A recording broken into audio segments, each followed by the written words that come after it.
from me, this is also a really great thing so it doesn't hurt your ears. Just glue, I glued actually with hot glue, but you can sew, okay, turn Chloe, a button on each side, keep turning, just like this, and then put it between your ponytail, okay, turn, and it stays, and it does not irritate your ears.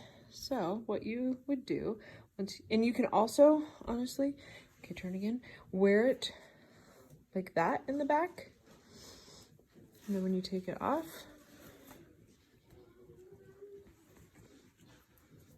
see, it's just this. Okay, you want to hold this for me, Coco, so I can show them?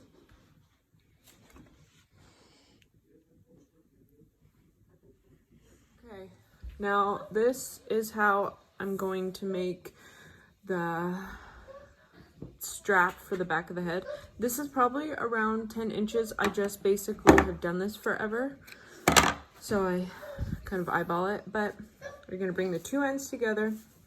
You're going to loop in a knot at the top, creating a hair tie.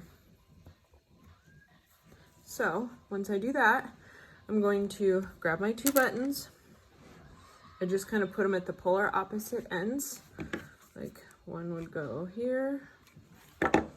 You can sew these. I'm not sewing them now because I'm just showing you how to do this.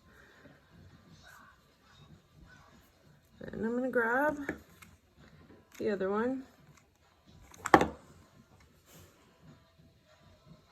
put it on, and now you have a elastic hair tie you can just put in between your ponytail and hold your mask away from your face.